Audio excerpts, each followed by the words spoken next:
You think the most dangerous part of building wealth is being broke? You are wrong. The most dangerous moment isn't when you have nothing.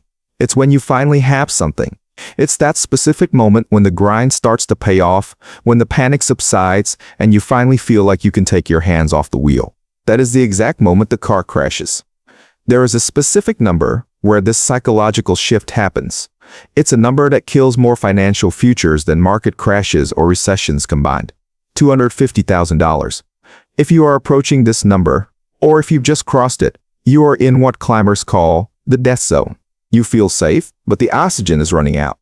Why does an intelligent, disciplined person, someone who ground out 60-hour weeks for years, suddenly decide to self-sabotage right here? Because at $250,000, your brain starts lying to you, and if you don't know the script of that lie, you will believe it. So let's talk about the $250,000 rule, and why your next decision will determine if you become a millionaire, or just another person who almost made it. So, what exactly is the $250,000 rule? It is not a trading strategy. It is not a secret asset class. It is a psychological diagnosis of what happens to your brain when you finally get some breathing room. Let's be brutally honest for a second. In today's economy, especially if you live in New York, the Bay Area, or even Austin, having $250,000 invested does not make you rich. You aren't flying private. You certainly aren't retiring tomorrow. But here's the trap. It feels like you could for the first time in your life. You have options. You have the down payment for a solid house. You could buy a luxury car in cash if you wanted to. You have a cushion. And that cushion is exactly what suffocates your discipline. Think back to when you had $10,000. Do you remember that paranoia? You watched every transaction. You knew the price of gas. You checked your banking app 3 times a day because you were terrified of sliding back to zero at $250,000. That paranoia vanishes. You stop checking the app. You stop looking at the prices on the menu. A $200 dinner doesn't make you sweat anymore. A market drop of $5,000 feels like a rounding error. You think this is financial freedom. It's not. It's apathy. Your survival instinct just turned off right at the moment you needed it most. Why is this calmness so destructive?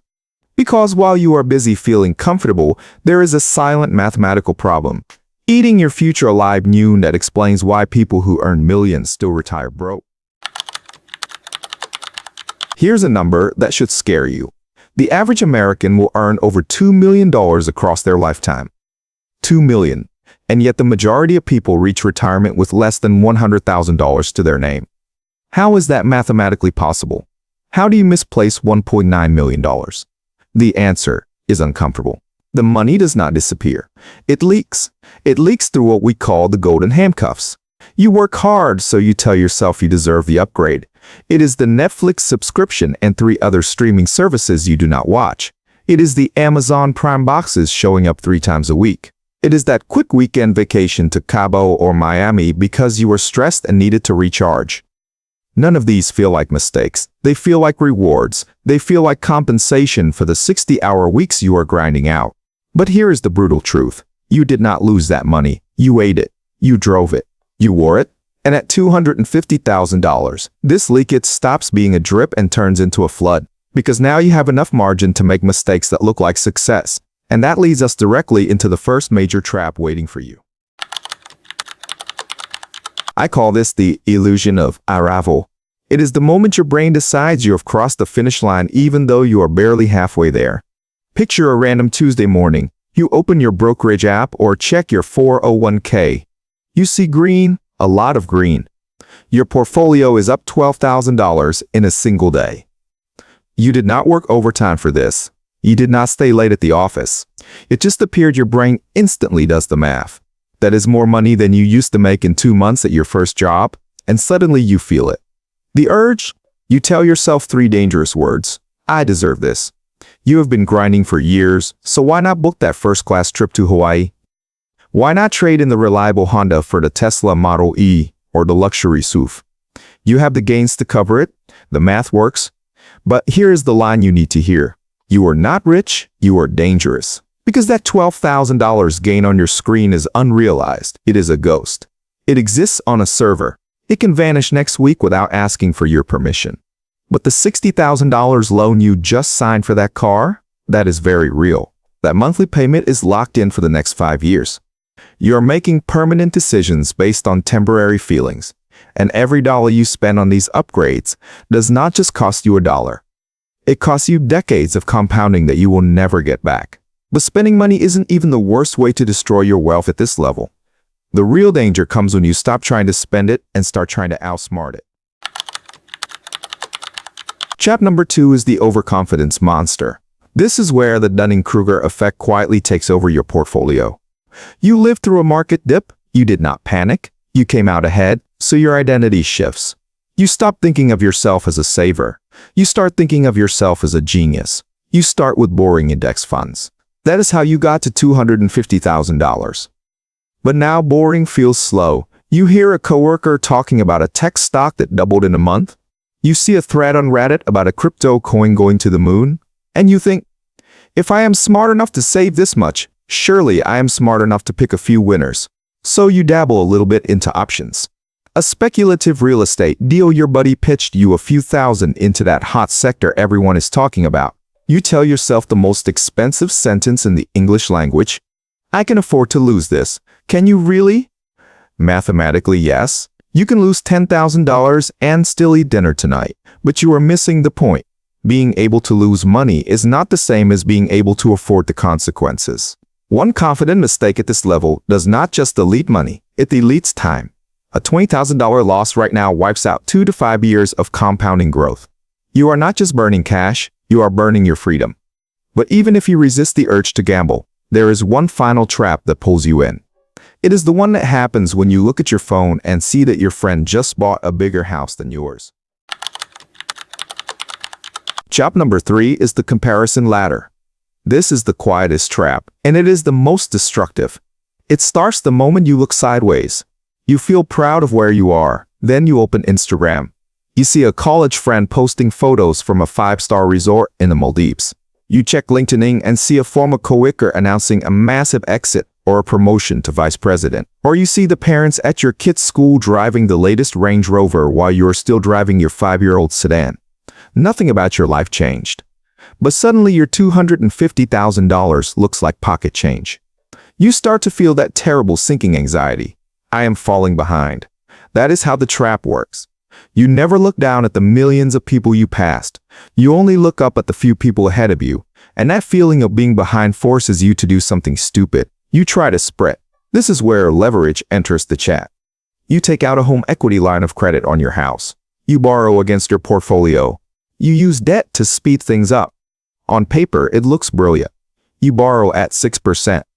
The market returns 10%. It feels like free money.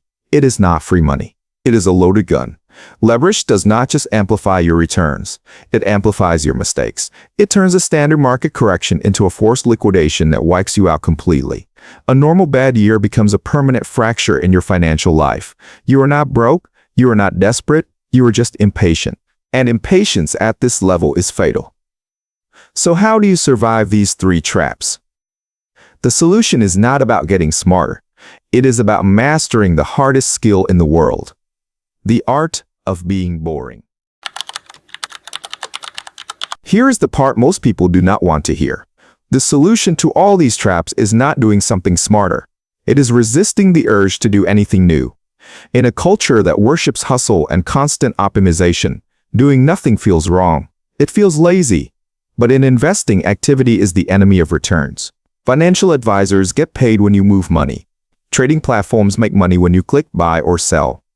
Every voice on CNBC or YouTube has a financial incentive to make you feel like you are missing out. They sell complexity because complexity looks like value, but at $250,000, sophistication is not your friend. Sophistication is the enemy. The real antidote is what you refuse to do.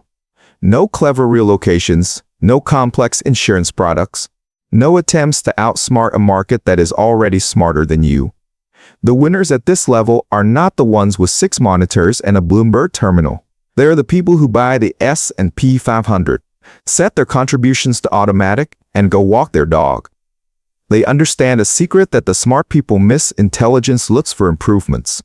Discipline protects momentum. Doing less feels impossible when everyone around you is doing more. But you have to ask yourself a serious question. Do you want to look rich, or do you want to actually be free? If you choose freedom, you have to embrace the boring. Because once you commit to being boring, the math starts to do something absolutely magical for you. Let me show you the math that changes everything. At $250,000, an average 8% return generates $20,000 a year. That is, $20,000 you did not trade your time for.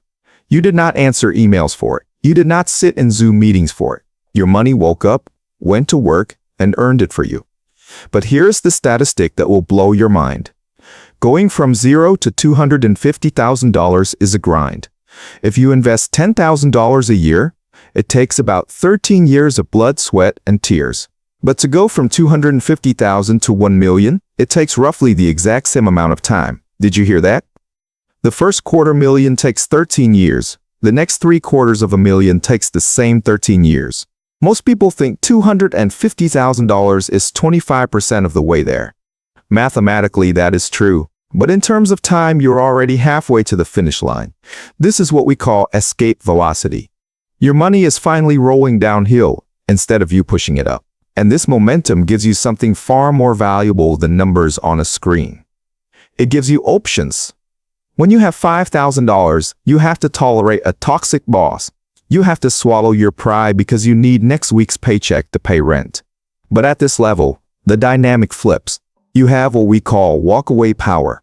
You can negotiate for a raise without fear. You can quit a job that is destroying your mental health. You can take a pay cut to join a startup or start your own business. You are no longer working because you are desperate. You are working because you choose to. And that shift in mindset is worth more than any luxury car you could ever buy. But there is one final rule you need to remember. It is the only thing standing between you and that $1 million portfolio. Here is the bottom line. Reaching $250,000 is not the finish line. It is just the qualifying round. You have proven you can save money. Now you have to prove you can sit still. The game has changed. Getting here required effort. Staying here requires humility. So I want you to remember 3 simple things. Number 1, you are not rich yet, so stop spending like you are. Number 2, you are not a genius, so stop trying to outsmart the market. And number 3, boring is beautiful because boring makes you free. You are standing at a quiet fork in the road right now. One path looks exciting. It is full of up bros and leverage and stories you can tell at dinner parties. That path makes you look rich. The other path is invisible. It is silent. It is slow. But that is the only path that leads to a life where you own your time. Most people never realize they had a choice until it is too late. Do not be most people. You have spent years building this engine. Do not break it trying to make it go faster. Just get out of the way and let it run. Thanks for watching.